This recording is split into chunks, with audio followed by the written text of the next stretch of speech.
All right, so we're going to talk a little bit about the foot today. The foot is definitely a challenge, but with any complex structure, it's easy to find a little bit of help if you look to make a reasonably simple primitive out of it.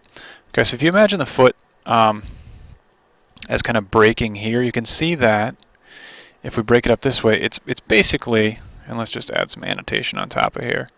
It's basically a polygon and a triangle. If we're thinking about it in 3D space, though, it's more of an obscure cube, right?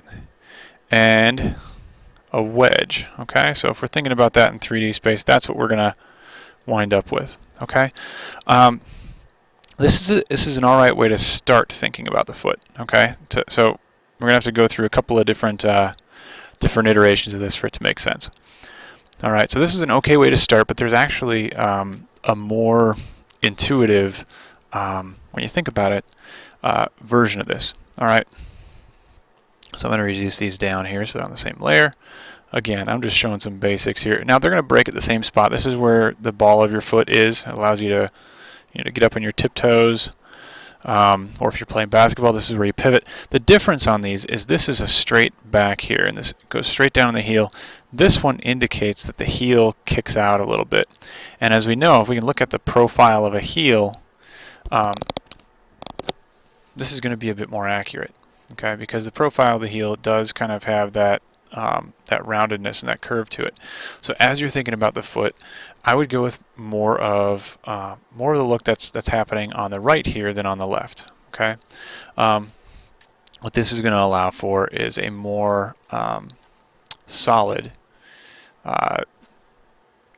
depiction. All right. So what I'm going to do is knock this back just a little bit here, and I'm going to use the one on the right here to kind of go through some basics of structure. Okay, so when we talk about simplified shapes, and actually I'm going to switch to black just so that we have something a little bit more definite.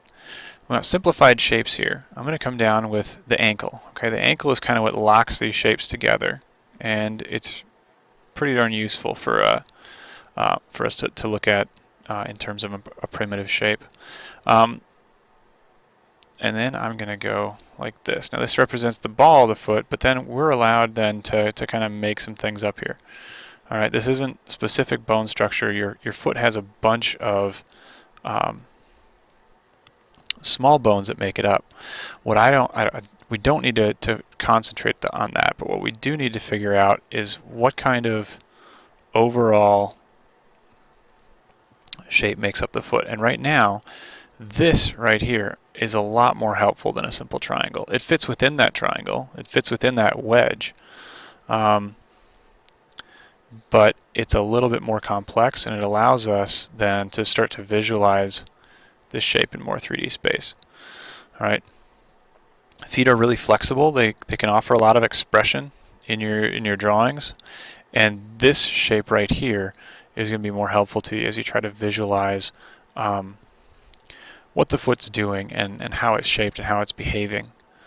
We'll get into legs a little bit more in detail, but this specifically, we'll be able to turn this in 3D space, and we'll be able to start to bend and shift it. All right, so as we start to turn the foot, we can start to see that these primitive shapes, I've got a little shape underneath here that I'm going off of, but I just want to show the contour of these kind of unique primitives.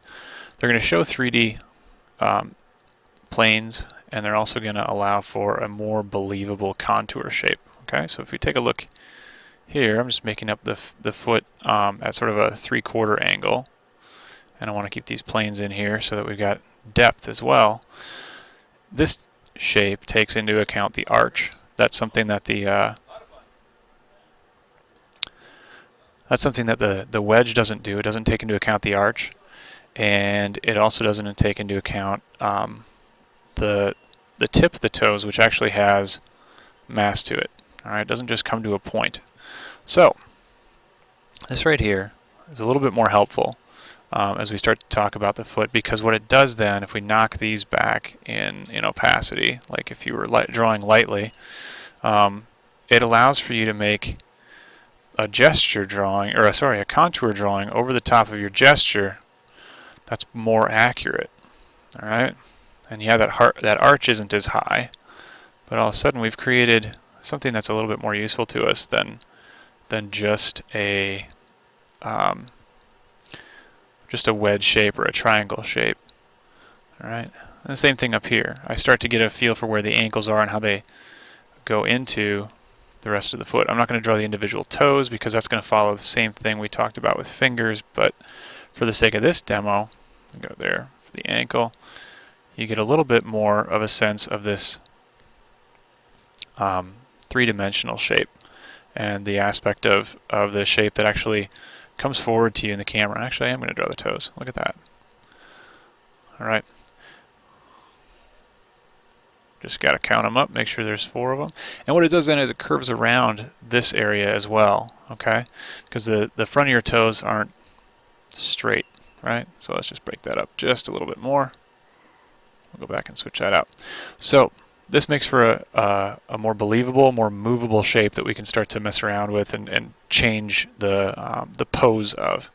So hopefully these primitives are a little bit more helpful to you, and you can see how that grows from being just a simple wedge into something that has several different parts that come together and allow for movement and posture.